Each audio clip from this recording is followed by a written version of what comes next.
සස්වක සඳ කිරණින් නහවා සැමසිත් මෙත් ගුණයෙන් සුදිලේවා බුදු හඬ බුදු වන සවන වැකේවා දම් සිසිලෙන් සැම සුවපත් වේවා දම් සිසිලෙන් සැම සුවපත් වේවා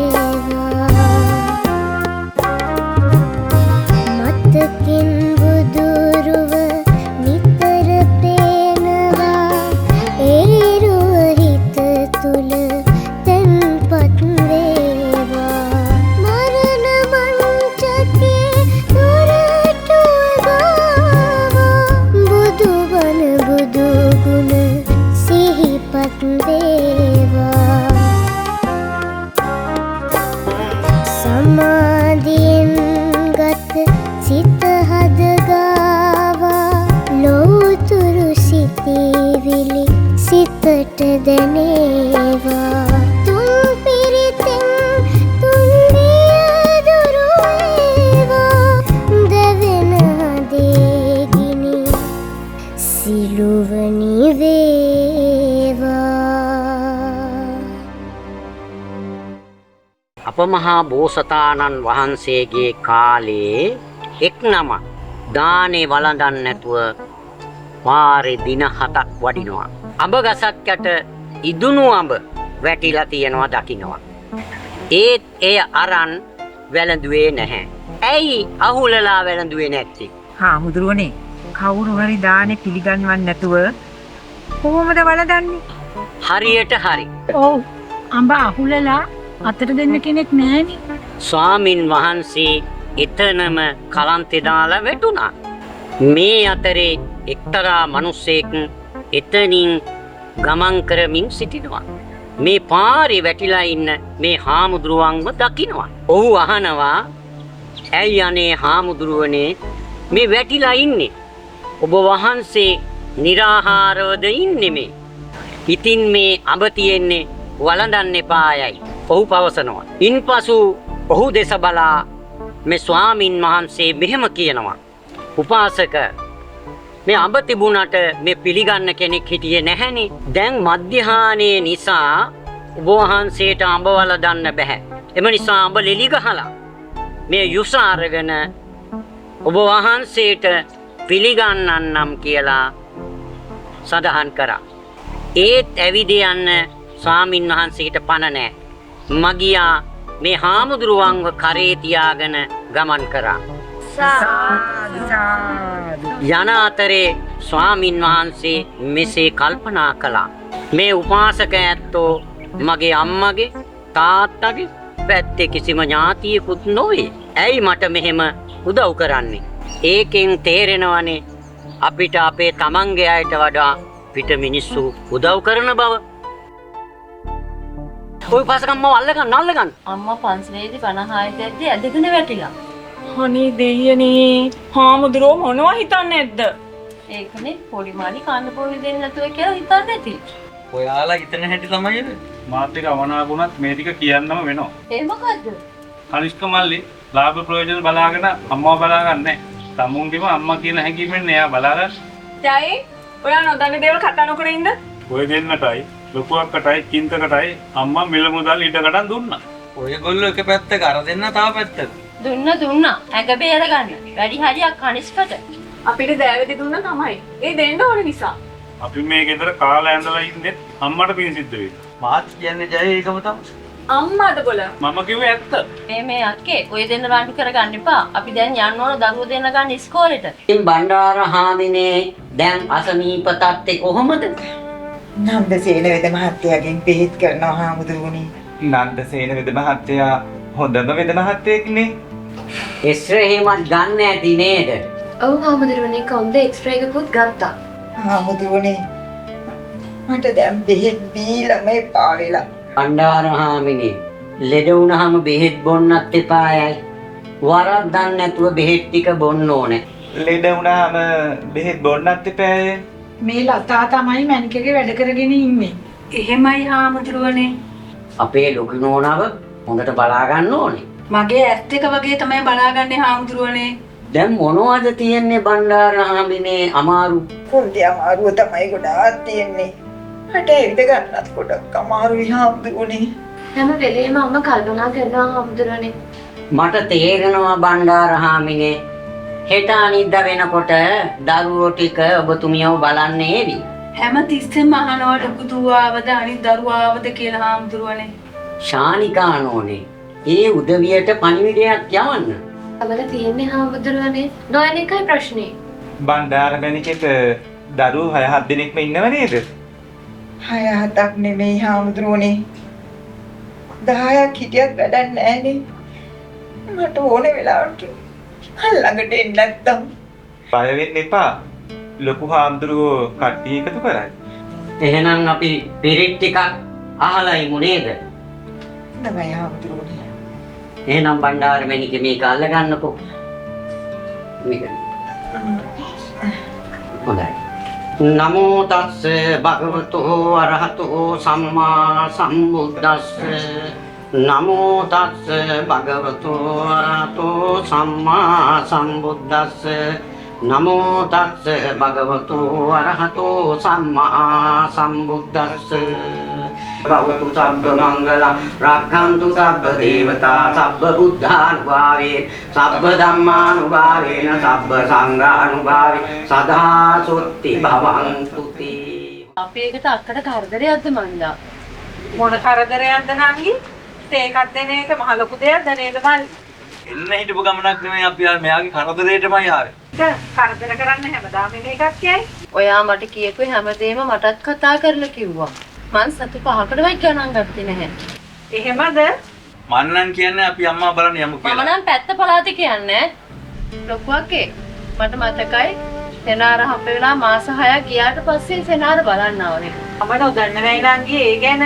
ඕවා දැන් කතා කරලා වැඩක් නෑ වරුනි. අපිත් වැරදි තියෙනවනේ දිනේෂ්. අනිවාර්යෙන්. අපේ මලිටි ලොකු ළමෙක් වෙලා ගෙට වෙලා හිටියා. නිකමට ආවද බලන්න. චිත්ත කයියක් යන්නේ නැහැ කියලා කිව්වා. උත්සවයේ දවසෙත් ඇවිල්ලා පිට මිනිස්සු වගේ නොකා නොපී ගියේ. කවද්ද අසනීප වෙලා තින්නේ?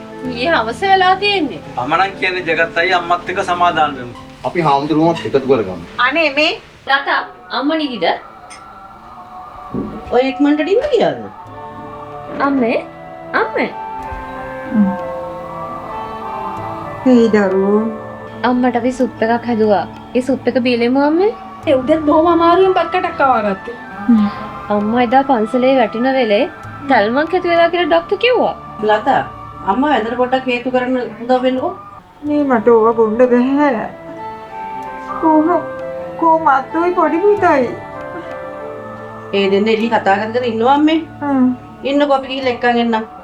මම හිතනවා වැඩිහිටියන්ට සැලකීම පිළිබඳව මම කරපු කතාව ඕගොල්ලන් හොඳින් ශ්‍රවණය කළා කියලා. මම කරපු කතාව අනුසාරයෙන් මම පුතේ දුවේ ඔයාලගෙන් ප්‍රශ්න කිහිපයක් අහනවා. අහන්න පොඩි සාදු මං උත්තර දෙන්න. ඇයි මේ ටිකට අමතක වුණාද දහම්? යෝ දහම්. කියා දුන්න කතාව මේ රටේ ඕන තරම් වෙනවා සාදු. එම පුතා ඒ අම්මව වැඩිහිටි නිවාසයකට ගෙනියන්න තීරණය කළේ ඇයි?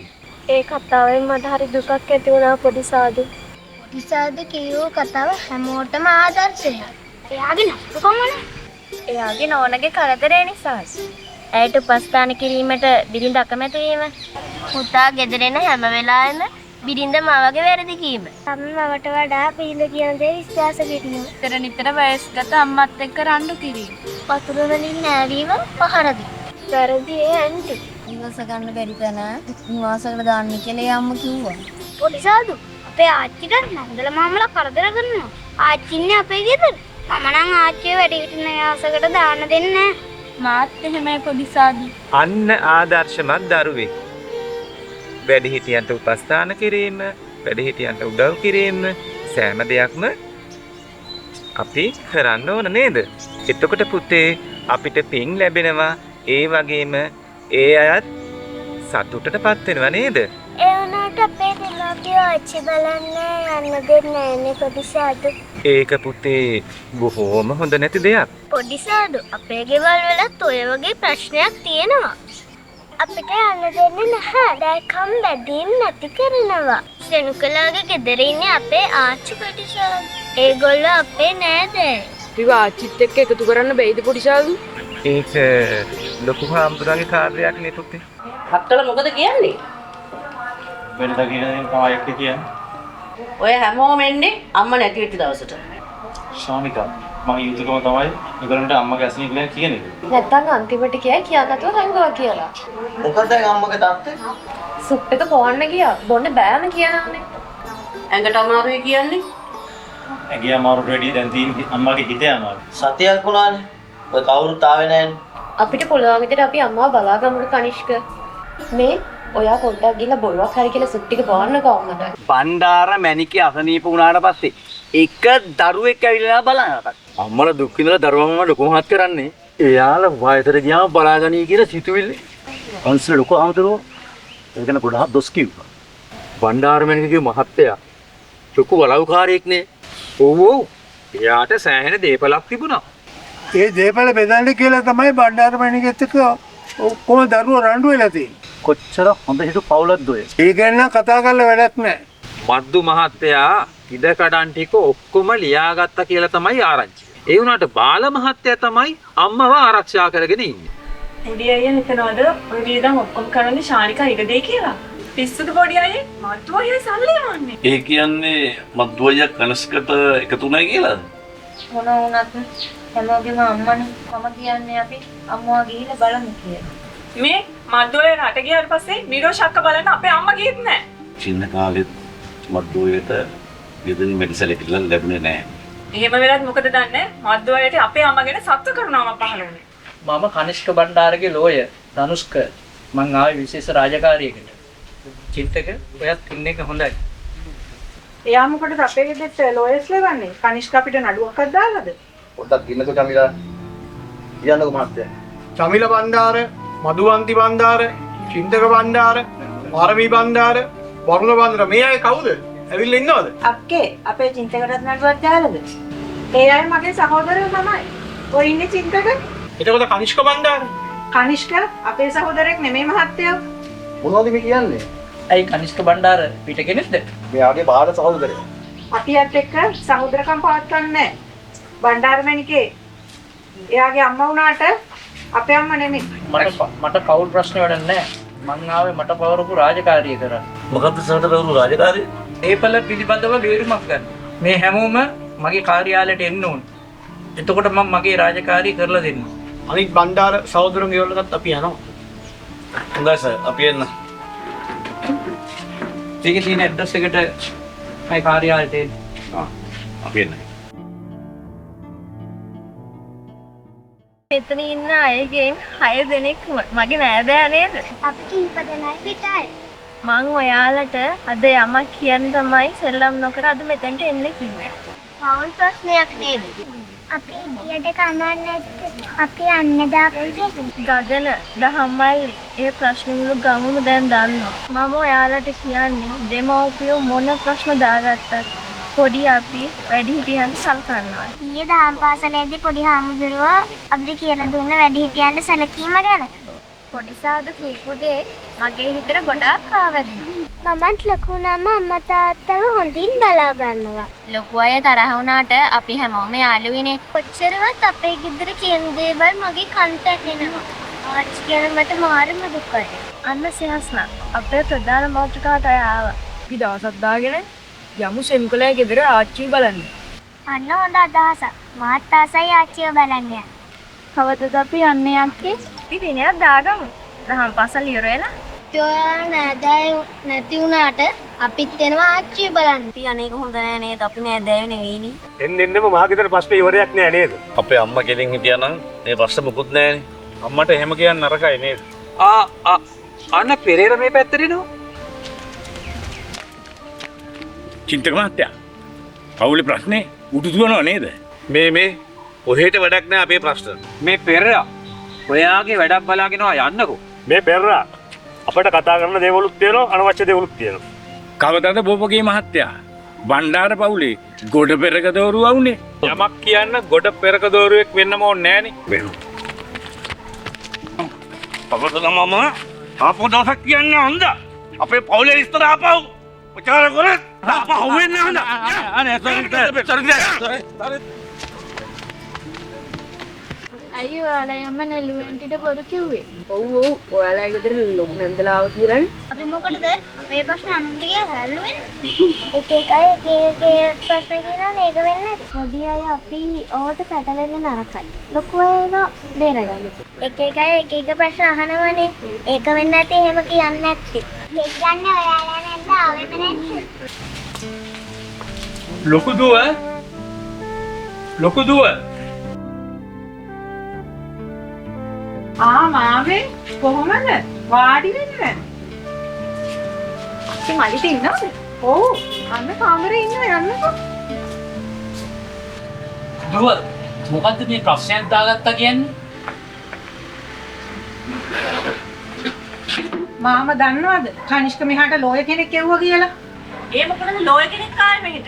ඒව මොකුත් නොදැනනේ මාම කතා කරන්නේ. මේක පොඩි මාළිගේ උගලක් මාමේ.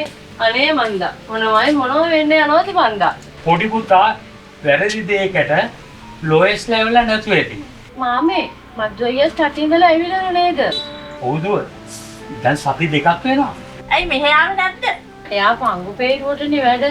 මන්නා මද්දු මෙහාට එනවට කොහෙත්ම කැමති නැහැ. මම නම් කියන්නේ ලොකු දුව ඔය තරහමරා අත්හැරලා දාලා අම්මා බලන්න යන්න කියලා. මේ පාර අයියයි මල්ලි නටන්න යන නාටකම් මොකද්ද කියලා අපි බලමුකෝ. මොන ප්‍රශ්න තිබුණත් පුංචි ආච්චි අම්මා අසනීප වෙච්චලා අපේ අම්මාට ගිහින් බලන්න තිබුණා. ඒකනේ මලිති. මෙයාලා දරනඩු වැඩි. පුදුම දරුවා අපේ ආච්චිලත් ඉන්නේ. එකාට එකෙක් නෑ. අනේ මන්දා දරුවනේ. මේ අය වස්තු තණ්හාවෙන් හිට පෙරෙලා. හිමින් චූටි දරුවෝ. නිකරුණේනේ අම්මලා පොඩි මාමට දොස් කියන්නේ. පොඩි අපිට තේරෙන දේ ලොකු අයට තේරෙන්නේ නෑනේ. ඒගොල්ලන්ට තේරෙනකොට වෙන්න තියෙන දේ වෙලා ඉවරයි. නැන්දේ කොහොමද? අනේ මගේ කෙලි පොඩිත් දැන් ගොඩාක් ලොකු වෙලානේ නේ. අක්කේ දැන් කොහොමද අසනීප තත්ත්වේ? කියන්න තරම් ගුණයක් නැහැ මල්ලියේ. ඔය කතා කළේ අපූර්වට ලතාගේ කායට කතා කරන්නේ නැහැ කියලා. මම ඇත්ත සියානිනුනේ කිව්වේ. ඇයි අපේ නන්ද ගොළුයි කියලා හිතුවද? මට අවශ්‍ය කරන එක්කෙනත් එක්ක විතරයි මං කතා කරන්නේ නංගී. කක්කට මොනවා හරි අඩුපාඩු තියෙනවා මට කියන්න අක්කේ. එක කුස උපන් අක්කයි මල්ලිනේ ඕන දෙයක් කියන්න. මට අවශ්‍ය කරන හැම දෙයක්ම පොඩි පුතයි මත්තුමේ ගෙනත් දෙනවා. ශානිකා තමයි ඉතින් මට හයියකට ඉන්නේ. මේ ලතත් ඉන්නවනේ. නැන්දාව අපේ ගෙදර ටික දවසට එක් කරගෙන යමු අම්මේ. දුවේ මං සනීපුණාම එන්නම්කෝ. හොඳේ? ඊයේ සුප් එක බොහොම අමාරුවෙන් හොයාගත්තා. අක්කට බොන්න අප්පිරියයි. බේත්ම බීලා කට හැම ගිහිල්ලා ඇති සැරේට. ලතා මේ සැම්සම් මහත්තයාට බොන්න මොනවා හරි හදාගෙන ඉන්න. හොඳයි නෝනා. ඉන්න ලතා මාත් එනවා. සැම්සන් මල්ලි දන්නවද?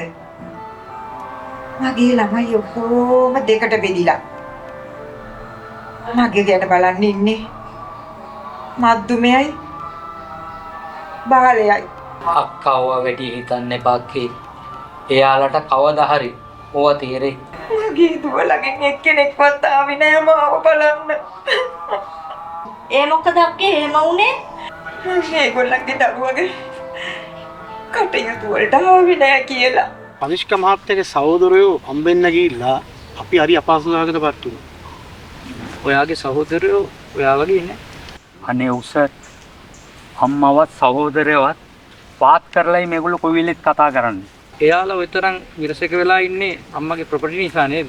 ඒගොල්ලෝගේ කතාවෙන් තේරෙනවා මේ මහත්මයාගේ අම්මගේ දීපර ලියාගෙන කියලා මේ මහත්මයා. ඒ සේරම කාටවත් තාම ලියලා නැහැ. ඒ සේරම තාම තියෙනවා. අපේ අම්මා තාත්තා බලවකාර වුණාට ඒගොල්ලන් ලොකු ජීවිතයක් ගත කරේ නැහැ. බොහොම සරල ජීවිතයක් ගත කරේ. ඒක ඉතින් අමුතෙන් කියන්න දෙයක් දස කනිෂ්ක. ඒ දවස්වල මාත් ඔයාව මීට් වෙන්න එනවනේ. මගේ අක්කා මස්සිනා ඒගොල්ලෝ හරිම ගුණ යහපත් කාය. අපට මේ ප්‍රශ්නේ ඔළුවට හරි හිසරද. මාව මේ පටලැවෙන්න ඉක්මනට බයව දෙන්නකෝ. මම මේ හැමදේම ඉක්මනින් විනාශ කළ දෙනවා කනිෂ්ක.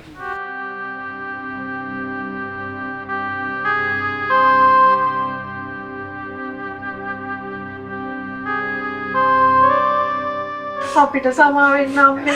අපි ඔයාට ලොකු වේදනාවක් දුන්නා අම්මේ. අපිට සමා වෙන්න අනේ අම්මේ. දැන් අඬල වැඩක් නෑ අක්කේ. ඉන්න මෙහෙන් ඉඳගමු.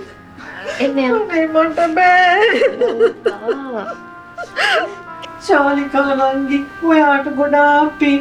අපේ අම්මව හොඳට බලාගෙන සැලකුවට. දැන් ඇඬුව ඇතිනේ. අම්මගේ 3 මාසෙත් ඉවරයි දුවේ. මට බැරි වුණානේ මාමි. අන්තිම මොහොතේ ලොකු දුව වෙලා වතුර උගුරක්වත් අම්මට පොවා ගන්න. අපේ අතින් වෙන්න ඕනේ උතුගම්. ඔයා ඉටු කෙරුවනේ නංගි. මේ ලොකු අක්කේ අපේ අම්මා. ඇයි අපිට මේ මුනේ මාමේ? මොකෝ මේ මෙයාලා කෑ ගහ අඬන්නේ? එපා නෝනේ ඇහි. කනේ මාත් බැලුවා. පැරෂුට් වලින් ආවා වගේ එකපාරට පාත් වෙලා ඉන්නේ. දැන් තමයි අම්මා මතක් වෙලා තියෙන්නේ. දේපල බෙදා ගන්න ඔය ඇවිත් තියෙන්නේ. අම්මේ කෑ ගහන්න එපා ඒගොල්ලන්ට ඇහි. ඉතින් ඇහුණ දෙන්න. 3 මාසයක් ගියාට පස්සේ අම්මා මතක් වෙලා තියෙන්නේ. අනේ මෙහෙම අඳුරාලු. අලිංග මාත්‍යා දන්නවද අලුත් මාරංචිය? මේ රොයිටර් ඔය ආවේ මොකද්ද මිනිස්සෝ කෑ ගහගෙන දුහගෙන එන තරම් අලුත් ආරංචිය? ක්‍රමේ පුවත් නම් මවලදී. ඉතින් කියනකො අර මූ ගොළු නැද්ද? මන් දැක්ක මෙයා දුවගෙන එනවා. ඉතින් හති නිවාගෙන කියාපන්කෝ කාරණාව. මේක දිව ගිලිලා මැරෙනවා. උඩට ගත්ත උස්ම පහලට ගනින්. හරි දැන් හරි ගියපන්. මදේ අපේ ගමට රොයිටර්ලා දෙන්නයි. දැන් පණිවිඩය කියන්නද? අනේ මේ කියාපන් මිනිස්සුયો අර බණ්ඩාර මැණිකේගේ 3 මාස දානෙන් පස්සේ දරුවෝ ටික කනිෂ්ක මහත්තයලාගේ ගෙදෙට්ට ඇවිල්ලා විලාප දෙනවා. ඒ මොකද? ඇත්ත විස්තරය කියපන්. මේක කටහරියොත් කියන්නේ බොරුම තමයි. හරි මම බොරුනේ කියන්නේ. මම මේ විතර වෙන කාට හරි කියන්න. ඔය යන්නද හදන්නේ? කියන්න ආපු දේ කියපන්. බණ්ඩාර මැණිකේගේ ඉතිරි දේපල ටික බෙදලා දෙන්න කියලා එකට රණ්ඩුව.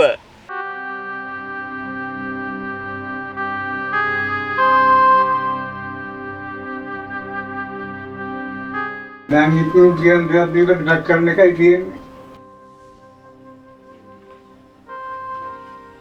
අනේ පොඩි මල්ලි අපිට සමා වෙන්න. දැන් ඉතින් මොනවද සමවිල්ලන් ලොකු අක්කේ වෙච්ච දේ වෙලා ඉවරයි. පොඩි මොනල්ලි අම්මට මොකද එකපාරට උනේ? එයි අම්මේ අමාරුවේ ගෙදරි ගහන්නේ. ලොකු අක්කලා. පොඩි අක්කලා හවද පුතේ?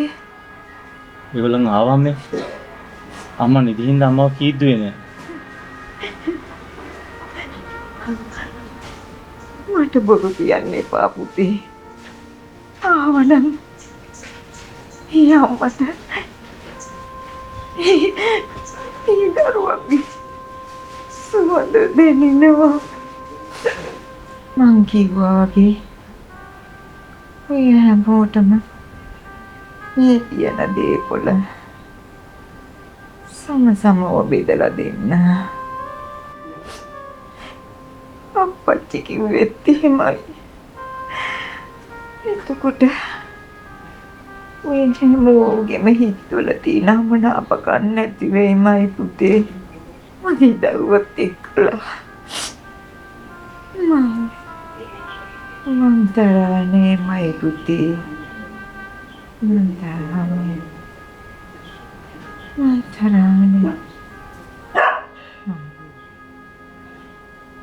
අම්මේ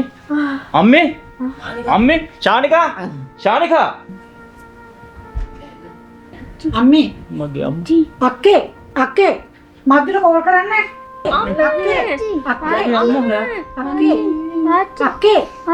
මගේ අම්මා අම්මට මේ දේ වෙන්නනේ ඔයාලා ගෙනෙල්කම් කරුවේ. චින්තකයි. ඔයාලා අම්මගෙන් පලි ගත්තා. මරා ගත්තා. මට ඔයාලා ගැන හරිම ලැජ්ජයි. මට ඒ කාලේ ඉඳන්ම අම්මගෙන් කිසිම දෙයක් ලැබිලා නැහැ. ළමයා ඉපදුනා කියලා බලන්න ආවේ නැහැ කියලා ළමයාගේ කොටහළු උණයි කියලා බලන්න ආවේ නැහැ කියලා පලිගත්තා. ළමයාව ඉස්කෝලේ දාන්න ඔප්පුව දුන්නේ නැහැ කියලා, බිස්නස් කරන්න සල්ලි දුන්නේ නැහැ කියලා, තමන්ගේ අම්මගෙන් මරණයටත් ආපු නැති දූරු පුත්තු. දැන් හොඬල වැඩක් නැහැ. තණ්හාව නිසා ඔයාලගේ අම්මාවත් ඔයාලට එපා වුණා. අම්මා අන්තිම හුස්ම හෙළුවේ ඔයාලා සේරම මතක් කළා. බල හිතාගෙන ඉන්නේ මුළු දේපලම කනිෂ්ක තියාගත්ත කියලාද? නෑ. එහෙම දෙයක් වුන්නේ නැහැ. අම්මේ මං අම්මා කියපු විදිහට හැමෝටම සමසමව දේපල ලියලා දුන්නා. ලොයි මහත්තයා ওই ෆයිල් ටික අරගෙන